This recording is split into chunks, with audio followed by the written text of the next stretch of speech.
Boa noite, gente.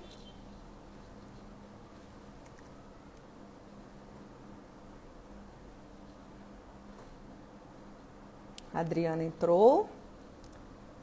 Carol. Só aguardando aqui um pouco para ver se a Alana também entra, a nossa entrevistada de hoje. Cíntia, Débora, boa noite.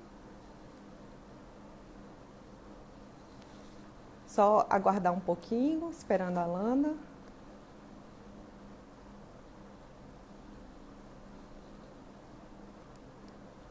Boa noite. Rafael, mundo afora. Estamos só aguardando um pouco, gente, para a entrevistada entrar, a Alana de Holanda. Cíntia, Edson Fontinelli. Boa noite, Débora. Entrou a Alana de Holanda. Gente, boa noite. Ai, que felicidade. Agora ela já está aqui ao vivo com a gente. Eu vou iniciar aqui. Aqueles que ainda não me conhecem, meu nome é Karen Fontinelli. Eu sou da assessoria de comunicação do TREDF e sou membro da Comissão de Participação Institucional Feminina da Justiça Eleitoral. Hoje, a convite dessa comissão e da Escola Judiciária Eleitoral Rui Barbosa, eu fui convidada para conduzir essa, que é a terceira de uma série de lives que estão sendo promovidas aqui no perfil do TREDF, com o objetivo de promover a democracia além do voto. Nessa noite, nós vamos falar sobre um tema muito especial, que é o nome social e a inclusão da comunidade LGBTQIA+. Para falar sobre esse tema, nós temos uma convidada também muito simbólica, que é a Alana de Holanda, que foi a primeira trans a ocupar um cargo na Câmara Municipal do Rio de Janeiro. Ela, que é ex-assessora da Marielle Franco, ela é escritora, feminista, escreve hoje para o HuffPost Brasil, além de ser bolsista do CNPq pela Universidade Federal do Rio de Janeiro e também trabalhou na Anistia Internacional. Então é uma honra imensa hoje recebê-la aqui e eu solicito que ela envie o link do convite para a gente poder aceitá-la e agregá-la aqui ao perfil. Só aguardando um pouco.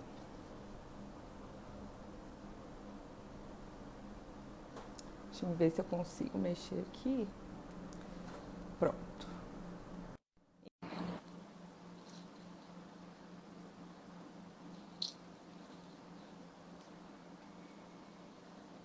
Boa noite, Suzana, Mari, Adriana Fortes, Leidiane. Obrigada pela presença de vocês. A gente está só aguardando aqui a Alana de Holanda entrar.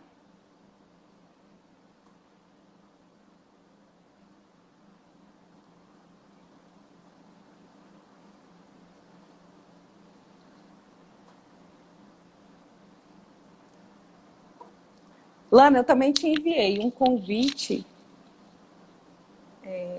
Aqui está escrito como aguardando.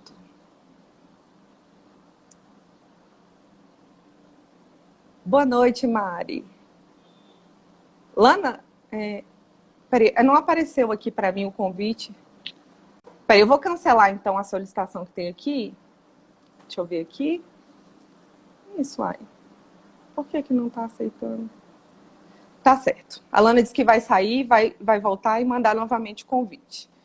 Só um instante, pessoal.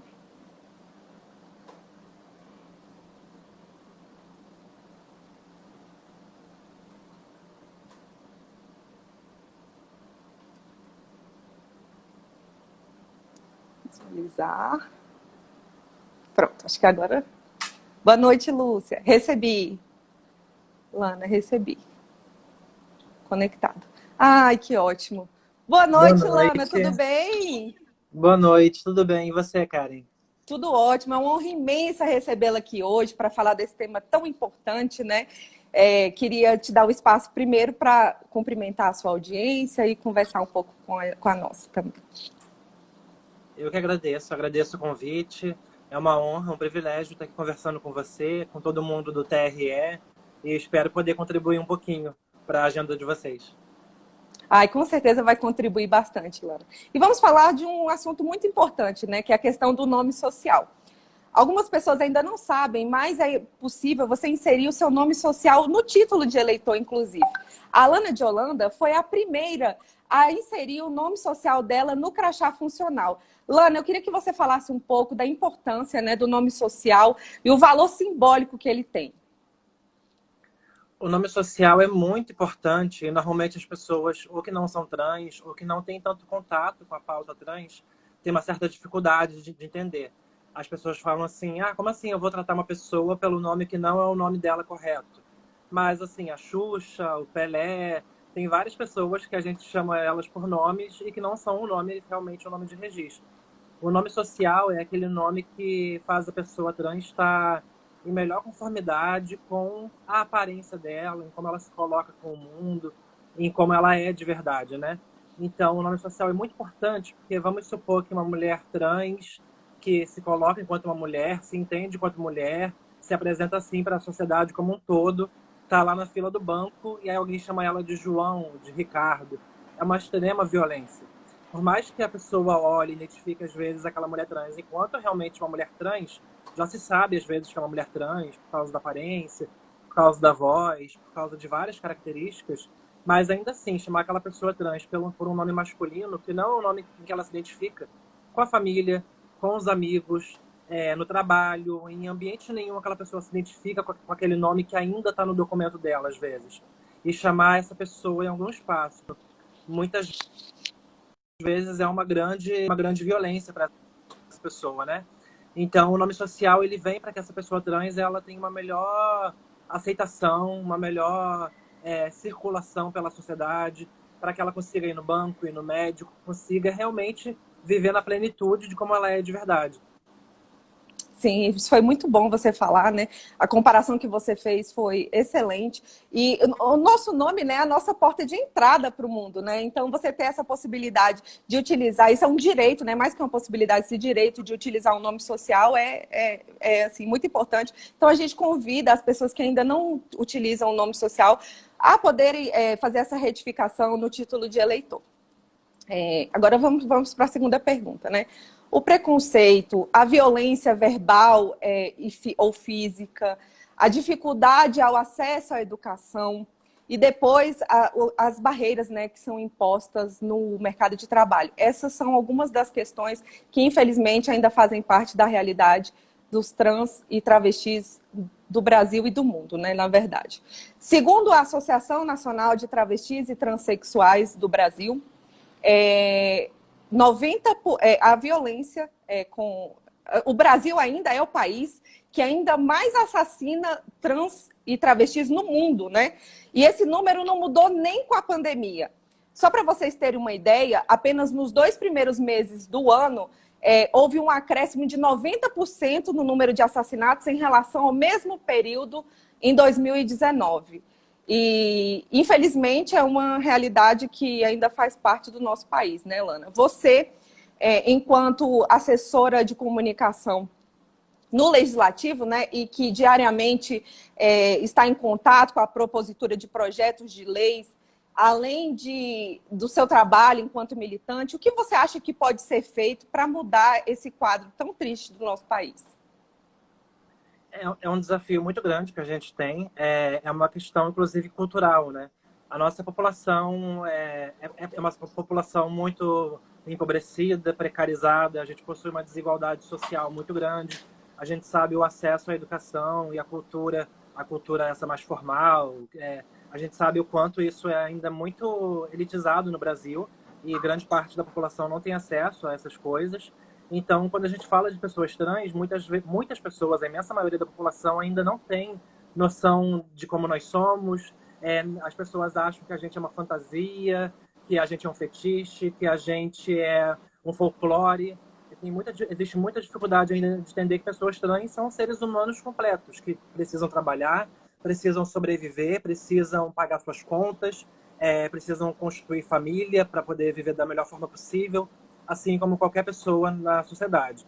Então, a gente tem um desafio muito grande, é isso. Como você falou, o Brasil ainda é o país que mais mata pessoas trans no mundo, e acho importante sempre fazer um recorte sobre isso. O Brasil é o país que mais mata pessoas trans no mundo, dentro dos países que a gente consegue fazer um levantamento. porque existem países em que a situação é tão precarizada que não existem nem estatísticas, não existem números nenhum sobre pessoas trans. Dentro dos países, né, principalmente países ocidentais, que conseguem fazer uma estatística minimamente. Também um outro parênteses aqui.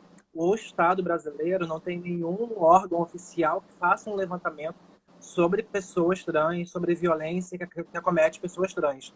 Os números que a gente tem hoje são números da sociedade civil, como você falou da ANTRA, há também o GGB, que é o Grupo Gay da Bahia. São várias ONGs e entidades da sociedade civil que fazem esse levantamento e sempre se aponta para o Brasil sendo o país que mais mata pessoas trans por ano, dentre esses países que fazem esse levantamento. O segundo lugar é o México. E ainda assim, o Brasil tem quase o dobro de pessoas assassinadas do que o México. A diferença é muito grande. Então, é um desafio muito grande que a gente tem. Essa mudança ela passa pela aplicação de políticas públicas, por a gente ter pessoas trans nesses lugares, pessoas trans no legislativo, pessoas trans no judiciário, no poder eleitoral, pessoas trans em diversos lugares da sociedade que hoje não estão. Quando a gente para pensar, eu peço para quem está assistindo parar para pensar por 2 segundos, onde estão as pessoas trans que você já viu na sua cidade. Geralmente a gente vê as pessoas trans, principalmente mulheres trans, né, e travestis, a gente vê muito no gueto, na marginalidade, em situação de rua, pessoas trans, e aí principalmente travestis, se prostituindo, precisando recorrer à prostituição para poder ter o seu ganha-pão, para poder trabalhar. Então, é um desafio muito grande que a gente tem, porque como que a gente constrói políticas públicas sobre pessoas trans? Se o Estado brasileiro não elabora estatísticas, não elabora números para entender como essa população está organizada na sociedade. E 2, se não existe nenhum mecanismo que faça com que essas pessoas se locomovam socialmente. Como não existe nenhum mecanismo que faça com que essas pessoas saiam da marginalização, da marginalidade, da precariedade e possam ter um emprego formal, possam estar na universidade. Apenas 0,2% das pessoas trans estão na universidade. Então, assim, como que a gente faz com que essas pessoas se locomovam e possam também ajudar a construir políticas públicas, né? Eu sou tem uma ou outra em algum lugar, em algum estado, mas somos ainda muito poucas, muito poucas. Então, é preciso fazer essa movimentação para que pessoas trans possam estar nesses lugares, mas enquanto as pessoas trans também não estão nesses lugares, as pessoas cisgêneras, que a gente chama, por exemplo, você, que não é uma mulher trans, né, uma pessoa que está em conformidade, minimamente em conformidade com seu gênero, como que essa pessoa que é aliada, que se preocupa com as pessoas trans, que tem empatia, como que a gente faz com que essas pessoas hoje elas possam construir políticas públicas ouvindo a gente, ouvindo as pessoas trans e construindo políticas públicas junto com a gente, mesmo que a gente não esteja nesses espaços hoje, mas essas pessoas como você, o TRE, essas pessoas são muito importantes para que a gente consiga ser ouvida, para que a gente consiga ter política pública sendo construída. O nome social, né? O nome social na carteirinha, no título de eleitor, ele é algo muito importante. E ele foi feito principalmente por pessoas que não são trans, mas que se preocuparam em ouvir a gente, ouvir quais são nossas demandas e construir junto com a gente. Então passa um pouco por aí também. Legal. E eu queria que você falasse o seguinte, em um dos seus textos, você fala da diferença da homofobia para a transfobia, né? E aí você traz dados que são bem emblemáticos desse impacto da transfobia na sociedade. Você podia falar um pouco mais sobre isso para a nossa audiência? Claro, é porque a gente usa homofobia, que é um termo mais consolidado, um pouco mais antigo, né? Às vezes como querendo englobar tudo, como se tudo fosse homofobia. Né? Mas a gente precisa entender que dentro da sigla LGBT, cada vez aumenta mais, né? LGBT. Isso.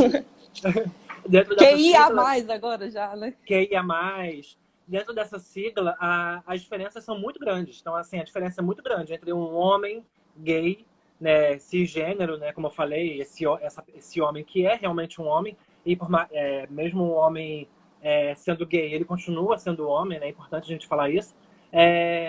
Mas essa diferença é muito grande entre o homem gay e a mulher lésbica, por exemplo. Não estou nem falando agora de pessoas trans. Mas entre um homem gay e uma mulher lésbica, a diferença é grande. Inclusive a diferença na violência que essas duas pessoas podem sofrer na sociedade. É uma diferença muito grande, porque a gente vive numa sociedade que é baseada no machismo, é uma sociedade patriarcal. Então, essa sociedade ela vai lidar de uma forma diferente com a mulher lésbica e com o homem gay. A mulher lésbica, muitas vezes, ela vai ser fetichizada, né? Então, existe toda uma ideia do fetiche sobre as mulheres lésbicas, e enquanto ao homem gay, essa violência, o fetiche com as mulheres lésbicas é uma violência, né? É importante Sim, falar isso. Não é porque é fetiche que deixa de ser violência. é Inclusive, verdade. as mulheres lésbicas, é importante falar também, as mulheres lésbicas, elas sofrem muitos estupros corretivos, né? Esse estupro que acontece muitas vezes, inclusive, por parte de algum parente, por parte de algum conhecido, que estupra a mulher lésbica a fim de que ela deixe de ser lésbica. Porque existe essa lenda de que se você é lésbica porque você não conhece nenhum homem de verdade, você nunca teve nenhuma relação com um homem, e acaba acontecendo o estupro. Coisa que não acontece, ou acontece numa proporção muito, muito diferente com os homens gays. E aí, quando a gente vai falar de mulheres trans, de pessoas trans no geral, né? Mulheres trans, travestis, rapidinho também fazendo um parênteses, mulheres trans e travestis são a mesma coisa. Né? É a mesma coisa. A diferença se dá puramente pela autodenominação e porque travesti é um termo muito pejorativo, que historicamente se tornou pejorativo, né? Mas é um termo que é muito encontrado na América Latina. A América Latina tem muito essa característica de chamar as mulheres trans de travestis, enquanto o termo mulher trans ficou um termo talvez mais elitizado, mais polido, é o termo que se fala na televisão, mas hoje muitas mulheres trans, elas também se auto-reivindicam como travestis, a fim de tentar transformar essa palavra, de entender que essa palavra não é ofensa, não é ofensa nenhuma ser uma travesti. É um termo latino-americano, somos latino-americanas, e esse termo é usado para definir as mulheres trans daqui da região, então vamos usar ele, vamos ressignificar essa palavra. Então existe essa diferença entre os homens gays e as mulheres trans, por exemplo, mas existem também os homens trans, né? Os homens trans são aqueles homens que ao nascer foram designados meninas ao nascer, né? Porque nasceram com órgão sexual identificado enquanto feminino, nasceram com vagina, então são identificados enquanto meninas, enquanto mulheres quando ficam adultos, mas depois em algum momento da vida, pode ser na infância, pode ser mais adultos, em algum momento da vida esses homens vão falar assim, caramba, eu não me identifico com essa identidade de gênero que é feminina. Eu sou um homem, eu me reivindico enquanto um homem. Tudo no mundo faz eu entender que eu sou um homem, porque eu me identifico com tudo que o mundo fala que é masculino, né? E essa identificação também não é algo da alma, essa identificação não é algo também, sabe, religioso, não é nada disso. Essa identificação da identidade de gênero, ela se dá porque a gente está num mundo que definiu o que é masculino e o que é feminino, né? Então também não é uma questão de ter nascido no corpo errado, não é isso. Mas o tempo todo, quando a gente para pensar, a partir do momento que se descobre que o bebê que você está esperando na gravidez é um bebê que tem vagina ou tem pênis, a partir disso, automaticamente, né, por uma questão cultural, a gente começa a colocar uma série de cargas e de expectativas em cima desse bebê, depois em cima dessa criança, depois em cima desse adolescente. E isso vai totalmente norteando o estilo de vida, a vida dessa criança, desse adolescente, desse adulto. E quando a pessoa trans ela fala, eu não sou isso que vocês esperam de mim, não é uma questão de estar no corpo errado. É uma questão de tudo isso que vocês falam que é masculino, eu não me identifico com isso nem um pouco, eu rejeito isso. E isso para mim não faz sentido. E não é capricho, sabe? Porque, obviamente, as mulheres elas podem gostar de futebol. Homens podem gostar de coisas que são identificadas enquanto femininas. Obviamente, tudo isso pode acontecer. Mas a questão é muito mais profunda. É você não se identificar com absolutamente nada daquele universo que dizem que você deveria se identificar a partir do seu órgão sexual, da sua genitália. Então, a diferença ela se dá aí. Então, homens gays eles sofrem uma violência, um nível de violência e de constituição social que é bem diferente das mulheres trans e travestis. O Brasil é o país que mais mata mulheres trans e travestis. Ao mesmo tempo que o Brasil é o país, existe também essa estatística, que o Brasil é fácil de achar, tudo que eu estou falando, gente, é fácil de achar no Google, não estou falando nada da cabeça, não estou falando nada de achismo. Né? Existem pesquisas para poder sedimentar tudo isso. O Brasil é o país que mais assiste pornografia com mulheres trans e travestis. Ao mesmo tempo que o Brasil. Pois é um termo, é um dado estranho, né? Da gente parar para pensar. Foi um próprio site, quando eu vou fazer propaganda aqui, não vou falar o nome, mas é fácil achar isso no Google. Foi uma própria empresa de pornografia, dessas muito famosas, de sites, de vídeos, que divulgou esse dado. O país que mais pesquisa pornografia com pessoas trans é o Brasil. E, ao mesmo tempo, o Brasil é o país que mais mata pessoas trans e mulheres trans, principalmente. Então, isso diz muito sobre o conservadorismo da nossa sociedade e isso diz muito sobre como a gente, mulheres trans e travestis, somos vistas nessa sociedade, né? Não é à toa que em toda cidade, da maior a menor, existe aquela rua, existe aquele ponto específico onde se sabe que existem mulheres trans se prostituindo. Né? E se essas mulheres trans estão se prostituindo é porque existe um público para que elas se prostituam. E isso também é uma violência. Eu defendo que a prostituição, na minha opinião, ela não deve ser criminalizada, ela deve ser entendida enquanto uma profissão, a fim de que essas pessoas tenham mais direitos, a fim de que essas pessoas tenham segurança, tenham direitos trabalhistas assegurados. Não é uma apologia da prostituição, mas é uma defesa de que essas pessoas tenham direitos ao que elas já estão fazendo, elas já estão fazendo isso. Então, essas mulheres, ou seja, mulheres trans, ou seja, mulheres que não são trans, essas mulheres precisam ter direitos e segurança trabalhistas e também sobre seus corpos. Mas a gente precisa parar para entender também que essas mulheres, elas são empurradas, as mulheres trans, elas são empurradas a se prostituírem. Elas são empurradas a terem isso, às vezes, como a única fonte de renda, a única fonte de vida. Então, isso também diz muito sobre a violência e sobre o lugar em que as mulheres trans estão hoje na sociedade, no mundo todo, mas principalmente na sociedade brasileira. Sim. E você veja que contradição, né? O que mais pesquisa é o que mais violenta, assim. É inacreditável e inaceitável esse tipo de situação. Você falou da prostituição. No Brasil, 90% dos transexuais e travestis encontram na prostituição, segundo os dados, a sua fonte de renda e subsistência, né? Segundo o projeto Além do Arco-Íris, do AfroReg, eles dizem o seguinte, que além do preconceito, há um fator que determina esse difícil acesso, né, ao mercado de trabalho, que é a questão da baixa escolaridade da população trans e travesti. Apenas 0,02% dos trans estão nas universidades e 72% sequer chegam a concluir ensino médio. Gente, essa estatística assim, já mostra o absurdo, né? E aí o que acontece? Em 2017, você, Elana, escreveu um artigo que se intitula "Você já ouviu falar de alguma travesti que se aposentou?" E aí, nesse artigo do HuffPost, você dizia: "Eu não tenho a perspectiva de me aposentar. Raramente as pessoas trans ultrapassam a idade de 35 anos no Brasil." Isso me chocou bastante. E eu queria que você falasse um pouco assim do que você acha que pode ser feito para reverter esses números tão assustadores. Sim, só uma coisa, eu acho que quando a gente vai falar de pessoas trans, às vezes é muito bom a gente falar pessoas trans, porque aí a gente acaba usando o feminino para falar das pessoas trans, em vez de falar dos trans. Porque a maioria das pessoas trans hoje, pelo menos, obviamente, né, existem muitos homens trans, e os homens trans precisam ser tratados no masculino.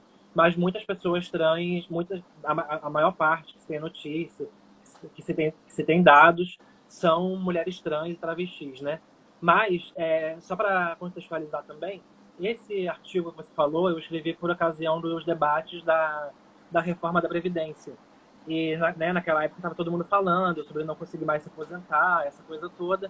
E eu fiz esse artigo, né, falando sobre como as pessoas trans elas estão fora do mercado formal de trabalho, como a gente estava falando.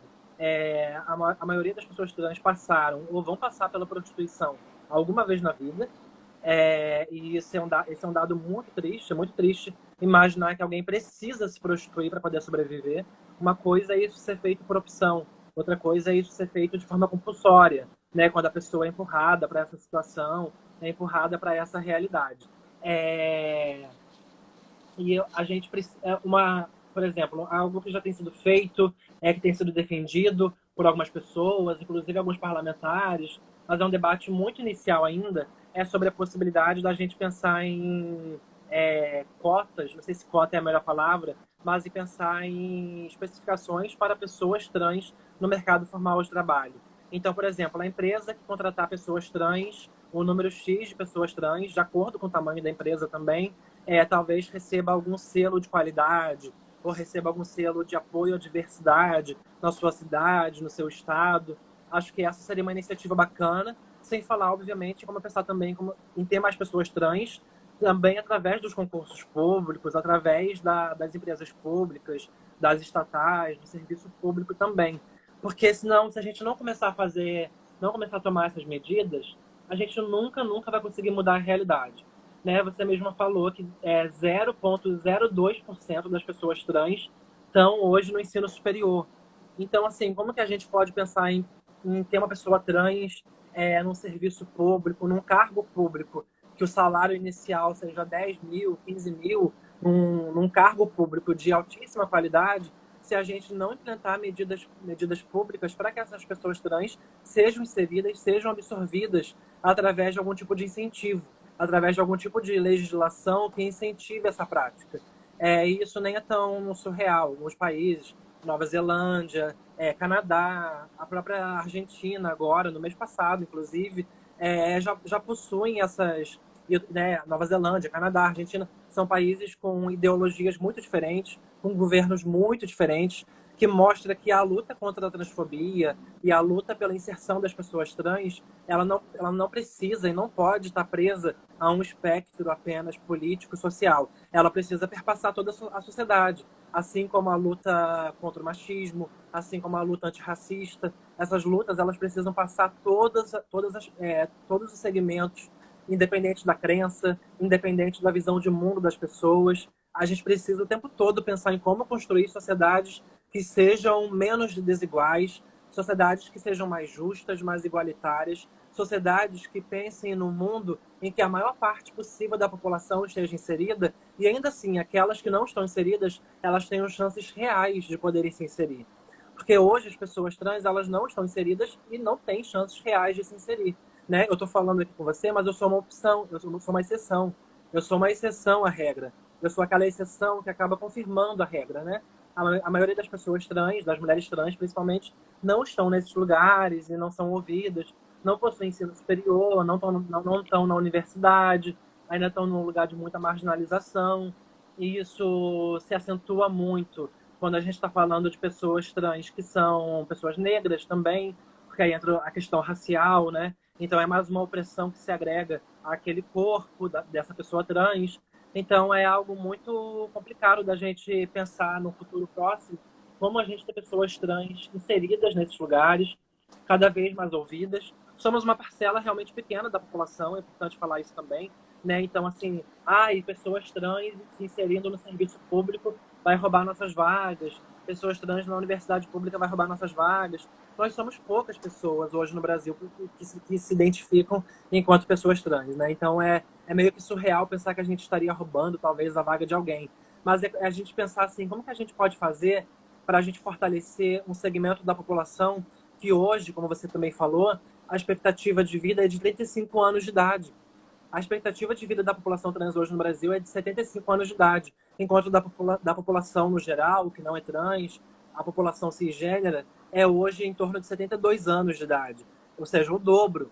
Então é muito triste isso. E quando a gente fala de pessoas trans morrendo, né, infelizmente a gente acaba ouvindo falar muito de pessoas trans através da violência também, né? Pessoas trans que morreram, que foram mortas de forma muito violenta através dessa transfobia, muitas vezes, inclusive, nessa ligação que eu falei de que pessoas trans acabam se tornando fetiche da questão da pornografia que se procura com pessoas trans que estão na prostituição, e muitas vezes são essas pessoas, né, que recorrem à prostituição que acabam sendo mortas, né? Estão lá se prostituindo, acabam fazendo algum serviço e depois do ato sexual são assassinadas. Isso explica muito, né? Sem dúvida, Freud conseguiria explicar essa relação do brasileiro com essa questão da transexualidade, né? Que tem horror, que tem raiva, que tem ojeriza, que não entende e também não quer entender, né? Transforma esse não entender em raiva, muitas vezes, mas também ligado ao desejo, também ligado a esse fetiche. Então, a gente tem um desafio muito grande, mas, sem dúvida, quem hoje está legislando, ou não, às vezes nem legislando, mas em cargos no serviço público, nos diferentes espectros do serviço público, hoje tem gente pensando em como pode pensar em numa vaga de estágio, numa vaga de trainee, numa vaga, às vezes, ali no básico. E como focar aquela vaga para uma pessoa trans. Sei lá, se vai ter 10 vagas, custa 2 dessas 10 vagas serem para pessoas trans, já são 2 pessoas trans que não vão precisar recorrer à prostituição. Já são 2 pessoas trans que vão estar tendo alguma chance de começar a construir uma mobilidade social, que é tão importante, né, para a gente conseguir sair desse lugar tão ruim que a gente está hoje ainda. Então, acho que passa também por aí, como eu falei antes, pela solidariedade. Quem não é trans, como pode ser solidário, solidária, e começar a pensar em como construir ali nesse espaço em que você está inserido, em poder fortalecer e dar emprego, visibilidade, ajudar na luta de alguma pessoa trans de alguma forma possível. Sim, perfeito. O que você falou me lembrou de um caso. A Universidade de Brasília, agora o último edital que eu faço, eu estou no doutorado lá, o último edital eles colocaram cotas para travestis e transexuais, já nessa tentativa, né, de dar esse avanço, principalmente pensando, né, nessa disparidade 0,02% apenas na universidade. Então, assim, são essas políticas, né, que vão reconfigurando, né, a realidade. E como você mesmo disse, apenas através desse movimento empático, né, que há de fato uma transformação. Agora, assim, uma coisa que eu acho muito importante também é a luta no plano discursivo, né? E você, enquanto comunicadora e escritora, qual é a sua opinião sobre a linguagem neutra de gênero? Eu acho que é muito importante, mas eu acho que a gente também precisa entender que a linguagem neutra, né? Porque tem muito essa coisa de substituir o A e o O pelo X, né? Então fica impronunciável, né? A gente nem consegue ler em voz alta ou falar em voz alta, porque fica realmente impronunciável. Tem também a opção de substituir o A ou o O por E. Então, assim, se eu estou numa sala cheia de mulheres e de homens, eu posso falar boa tarde a todas, boa tarde a todas e a todos, ou eu posso falar boa tarde a todas, né? O todas, ele vem nessa função também de englobar o A mais o O. Porque a gente, como eu falei, a gente vive num país, numa sociedade, no geral, não só o Brasil, né? É uma sociedade ainda muito machista, muito patriarcal. Então, às vezes, tem 10 mulheres numa sala e um homem, e a gente tem que falar boa tarde a todos, porque, né, a regra rígida da língua portuguesa diz que a gente tem que usar o masculino se tiver um homem no ambiente.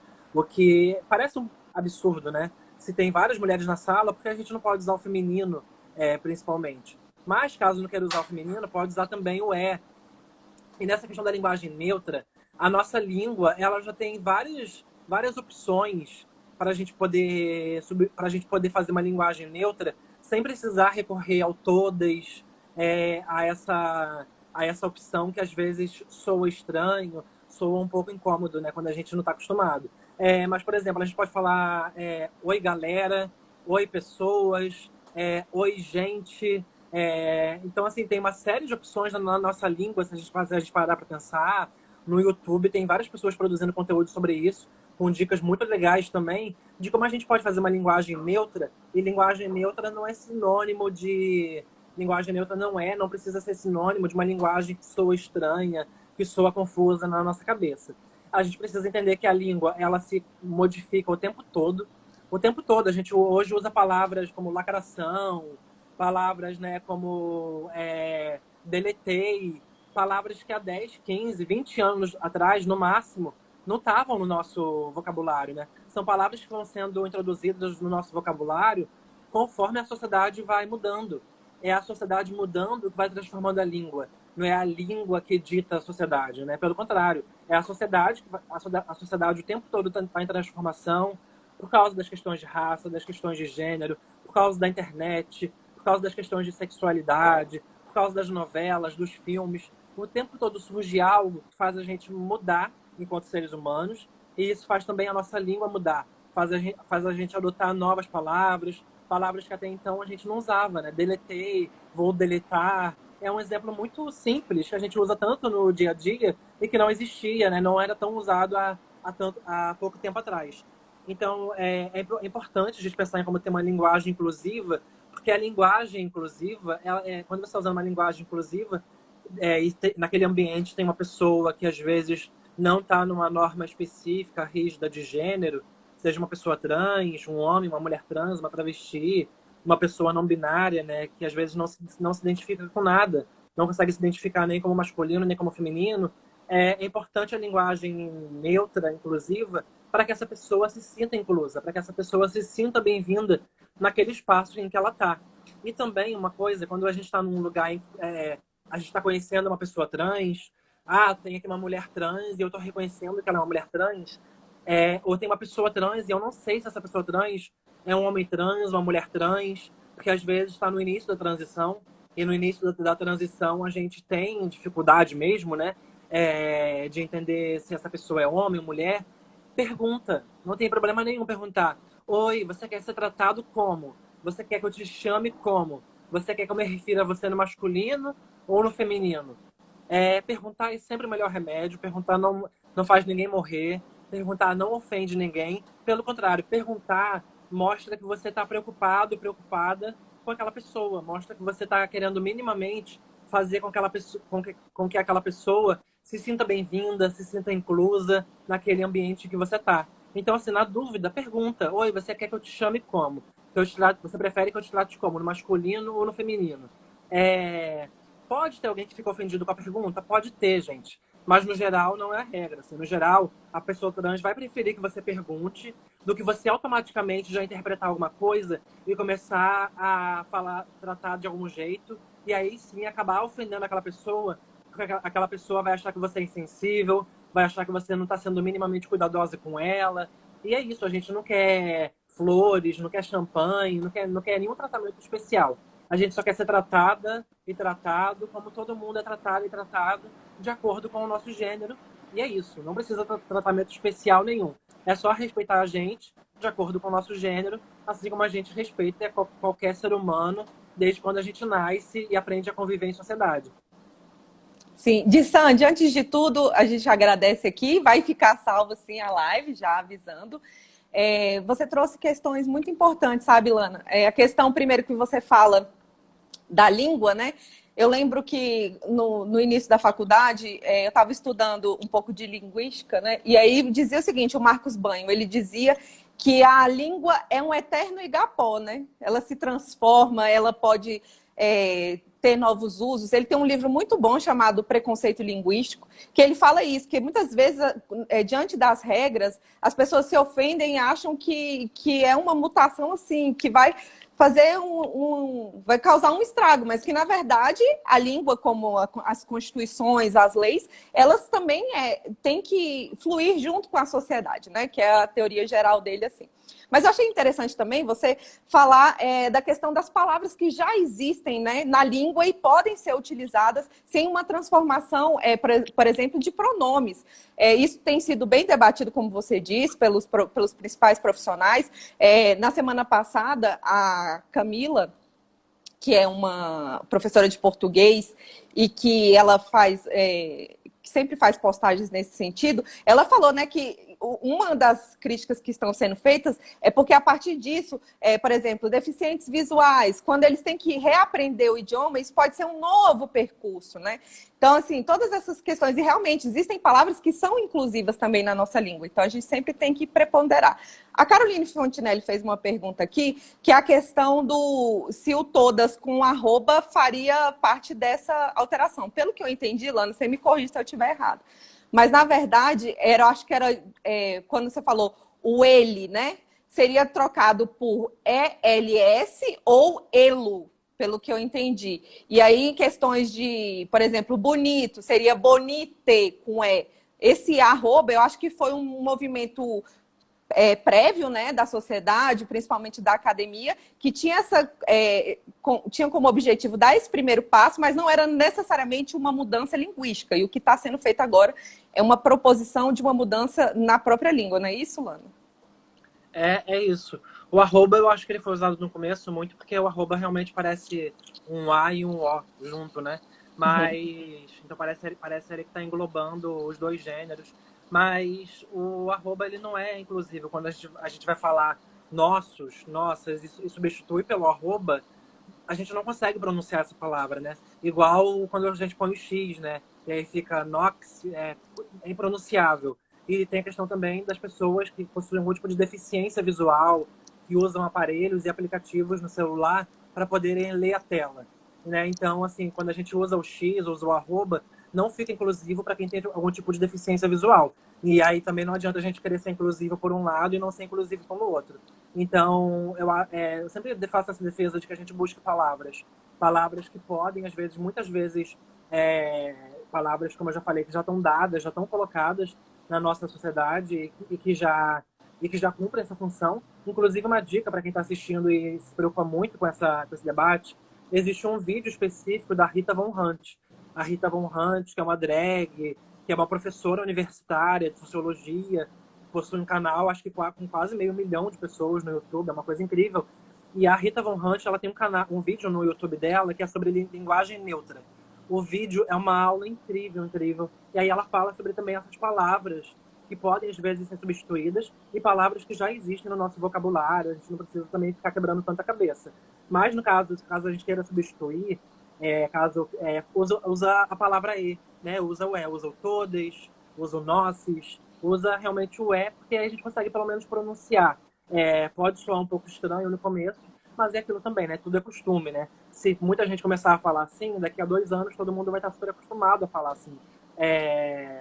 Dependendo também do segmento da sociedade. Mas tudo é costume e é isso. A gente precisa entender que a língua está sempre em transformação. Sempre. A gente não para. Nesse caso, a gente está debatendo muito, todo mundo está falando muito sobre linguagem neutra, porque o debate, na verdade, não é especificamente sobre linguagem neutra, né? O debate, na verdade, ele é muito sobre as pessoas trans, sobre as pessoas não binárias, sobre se essas pessoas têm ou não um lugar na sociedade, se essas pessoas devem ou não ser respeitadas. O debate, muitas vezes, ele passa por aí também, dependendo de como a crítica se dá sobre a linguagem neutra.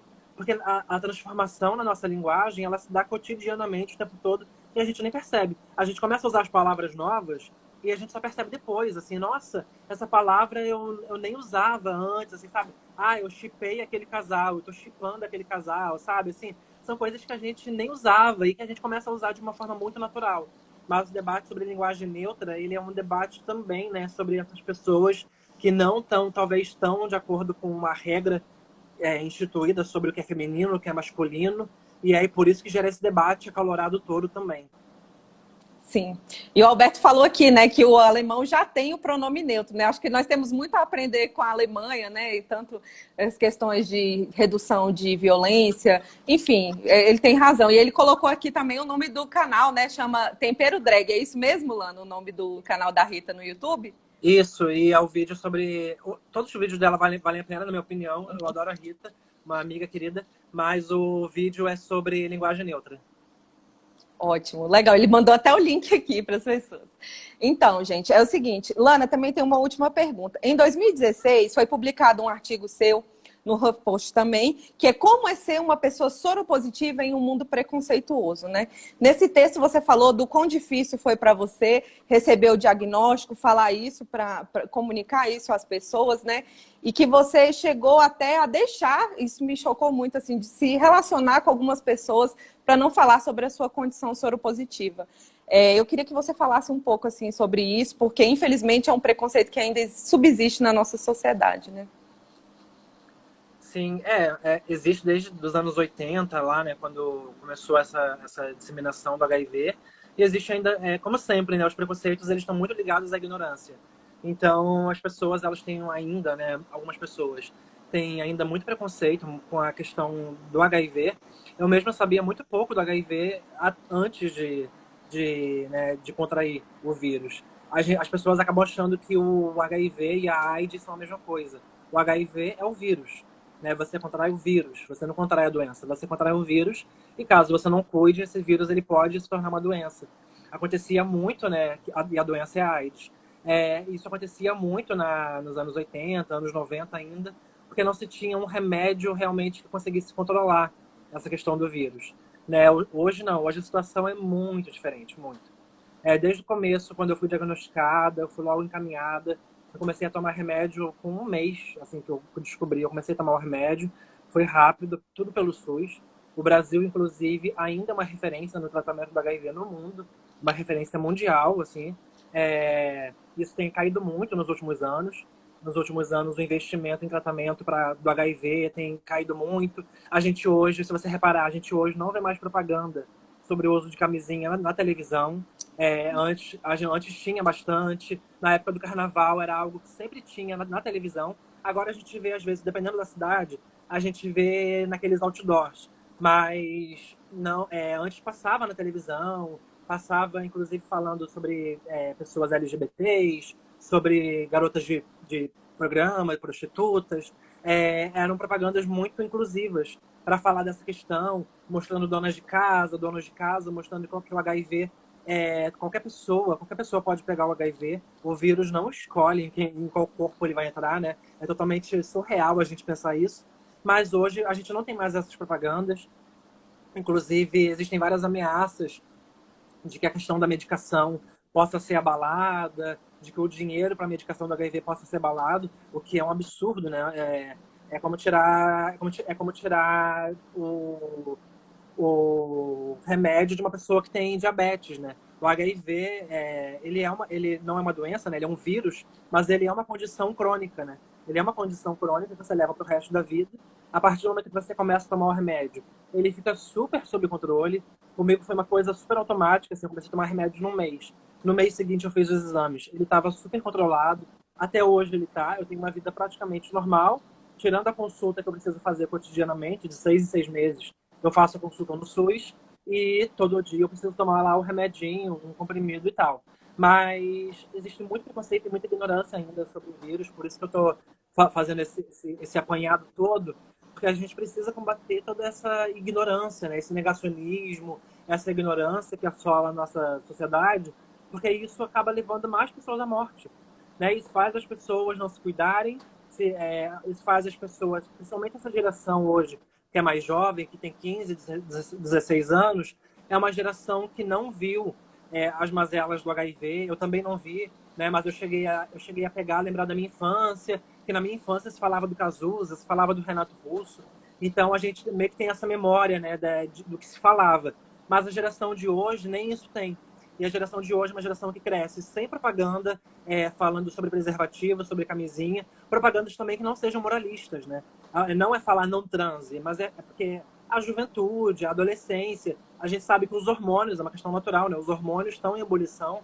Então a gente precisa falar assim, caso vá transar, caso vá ter relações sexuais, se cuide. As doenças sexualmente transmissíveis, elas existem. Por mais que você talvez nunca tenha visto, nunca tenha conhecido uma pessoa na vida que contraiu, e não é só HIV, né? Existem outras que são, inclusive, doloridas, né? Inclusive, como gonorreia, como sífilis, herpes, essas coisas todas, né? E a gente precisa falar disso com uma naturalidade, sem tabu, porque falar disso faz as pessoas pensarem na sua saúde, faz as pessoas pensarem na sua vida. Então, assim, você vai ter uma relação sexual com alguém, com um parceiro, com uma parceira, e vocês decidiram não vão mais usar camisinha, faça o exame os dois. O melhor remédio para você cuidar da sua saúde em relação ao HIV é você fazer periodicamente o exame. A cada 6 meses, uma vez por ano, faz o exame. Se você souber que tem, é triste e tal, mas eu tô falando, com o remédio você vai conseguir controlar, você vai conseguir se cuidar. Agora, o pior é você não saber, você se recusar a fazer o exame, você achar que o exame não é para você, porque você não é LGBT, então você acha que você, né, acaba levando adiante esse preconceito, achando que vírus escolhe um tipo de gente específico e não escolhe. Inclusive, para finalizar aqui essa resposta, hoje o maior índice de pessoas que contraem o HIV são mulheres casadas, donas de casa. Mulheres heterossexuais, casadas com homens, donas de casa, mulheres mais velhas, inclusive. O índice entre mulheres idosas tem crescido muito no HIV, o que é muito preocupante, né? Então, assim, a gente precisa falar sobre HIV com todo mundo, não só com quem é LGBT, não só com quem é jovem, mas todo mundo precisa pensar nisso. E para mim, assim, né, para fechar falando dessa questão mais específica que você perguntou, para mim foi um desafio porque o preconceito está em todo mundo, né? Não é porque eu sou uma mulher trans, não é porque, né, eu milito, eu falo, eu estudo que eu não tenho preconceitos. Eu também tenho. Mas é isso, a gente estuda, a gente ouve, a gente lê e a gente aprende, né? A gente acaba aprendendo. A gente tem que estar sempre muito disposta a aprender e quebrar nossos preconceitos. Comigo foi muito fundamental, inclusive para eu não só para eu entender que eu posso me relacionar, né? Tenho meu companheiro desde 2017, Mas não só para eu poder me relacionar e entender que eu posso ter uma vida praticamente normal, mas entender também que eu preciso falar disso sem tabus e ajudar outras pessoas também a se conscientizarem e cuidarem da sua própria vida, da sua saúde, da melhor forma possível. A nossa função é essa no mundo, né? É cuidar da nossa vida, mas também construir um mundo melhor para quem está acompanhando a gente, para a família, para os amigos, para quem segue a gente. A gente precisa ter muito esse entendimento de que a gente não pode passar à toa nessa vida. A gente precisa deixar um legado, a gente precisa construir algo bom, benéfico, enquanto a gente passa por aqui. Sim, Lana, e assim, é com muita honra mesmo que eu apresentei hoje essa live com você. Você tem um papel fundamental, eu acho que principalmente nesse artigo, você falou que é importante, né, a gente falar sobre essas questões, porque muitas vezes a gente não fala e aí as pessoas, né, não tomam uma nova postura, enfim. E eu acho que esse foi o objetivo do CNJ, sabe? Ao chamar os tribunais e pedir para que esse tipo de tema seja levantado, eu acho que é um convite à transformação, sabe? E eu acho muito bonito o trabalho que você tem feito, tanto, né, no impresso, no digital. Você é uma comunicadora assim completa e para mim foi uma honra imensa recebê-la aqui hoje nesse perfil. A live vai ficar salva. Se alguém quiser depois também encaminhar outra pergunta para a Lana, porque infelizmente a gente está no nosso limite temporal, né, Lana? Mas foi um prazer enorme recebê-la aqui hoje e parabenizar mais uma vez pela luta que você tem desenvolvido. Assim, é incrível. Parabéns de verdade. Eu que agradeço mais uma vez o convite, agradeço você, Karen, e parabéns pelo trabalho do TRE, né, que tem feito um trabalho muito importante. E mais uma vez, essa decisão da carteirinha, do título de eleitor, né? Eu falo carteirinha, do título de eleitor com o nome social, foi muito importante. E se tiver alguém trans assistindo, é um processo super fácil de fazer. Eu fiz em 2018, fica pronto no mesmo dia, é rápido e consta só o seu nome social, não vem o nome antigo. Então é algo que não te constrange em lugar nenhum, em situação nenhuma. Faça a carteirinha com nome social para poder votar esse ano e exercer o papel lá de cidadão também. Isso mesmo. Obrigada, Lani. Obrigada a todos que estão aqui elogiando. É um prazer imenso conduzir esse projeto. Agradeço mais uma vez ao secretário da Escola Judiciária, Ronaldo Franco, e a presidente da comissão, Adriana Aparecida. Boa noite a todos. E, Lana, muito obrigada mais uma vez. Obrigado.